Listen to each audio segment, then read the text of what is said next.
One of the things that I want to talk about today is being able to tackle your debt, whether it's credit card debt or any type of loans that you have within 30 days. There's a couple of key things that I want to point out. One of the biggest things that I want to point out is being able to track and know where your bad habits are. Once you realize that you have bad habits and bad spending problems, you're able to really take a deep dive into fixing those problems. If you don't know that you have a problem, then how are you going to fix a problem that you don't think or you don't know that you have? A lot of us go into stores and we just buy random $2, $3, $4, $5 items. I mean, if you go to Target, they have a $2 section, and we keep doing that week after week, and over time that accumulates. If we don't have money, we use our credit cards to be able to put that, and eventually it'll catch up to us to where we don't pay that at the end of the month like we should. So you're in a bind right now to where you have all this debt that's accumulated, and now you have to tackle it to be able to build your credit so you can afford a house for whatever reason that you're in. Even if you don't want to buy a house and you want to be debt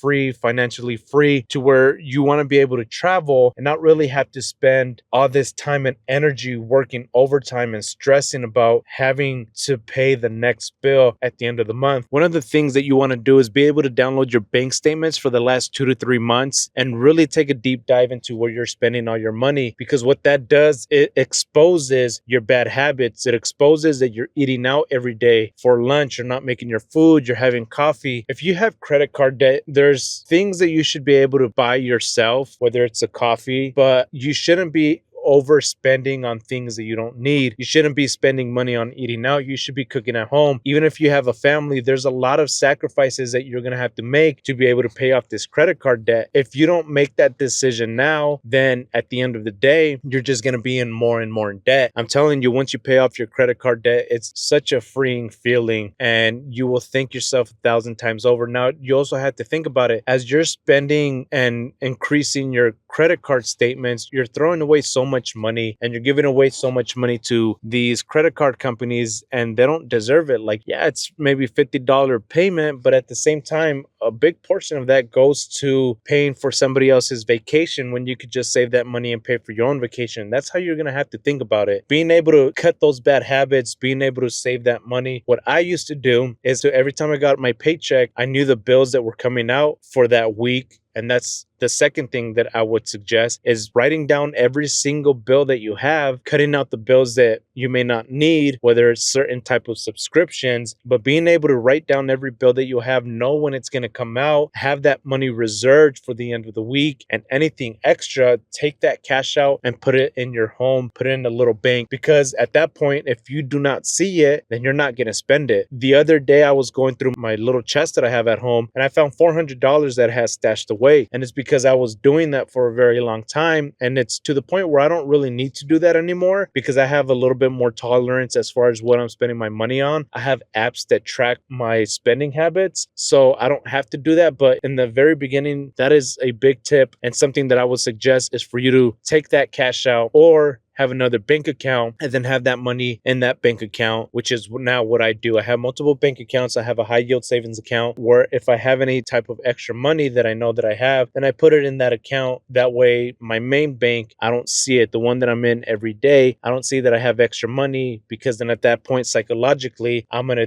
think that I have money to spend, which in reality, I don't. So the number one thing is to be able to track your expenses, what you're spending your money on, see where your bad habits are, and then 2, writing down all your expenses, and then cutting out the subscriptions or the ones that you don't really need. So you're making yourself aware of where your money's going and where it's going to go. Those are the 2 biggest tips that you can do. And now what happens is, the third thing is, once you have extra money and you have it saved up, at the end of the month, put all that extra money and throw it at your credit card bills. When I say throw it, I mean get all that money and start paying down your highest. If you're not in a big rush, there's 2 ways, right? You have the snowball method and just a regular method, to where you just pay off your smallest credit card. If that helps you psychologically to have less credit cards, then pay off your smallest credit card and then work your way to your biggest one, or pay off the one with the highest interest first, whatever makes sense for you financially. Something that I like to do is I like to pay the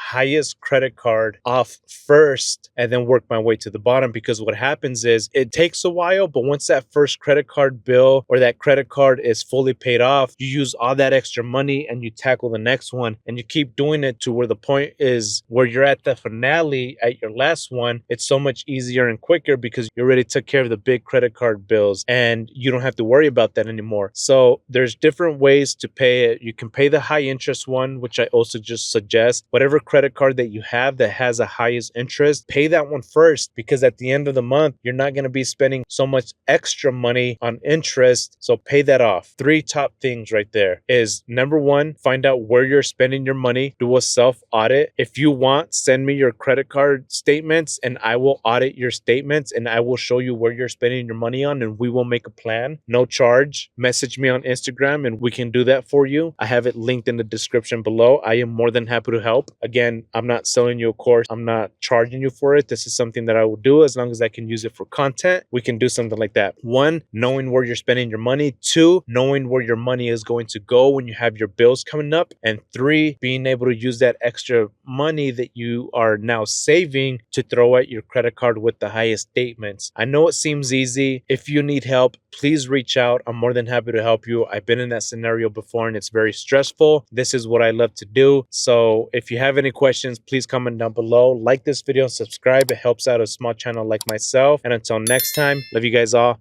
Peace.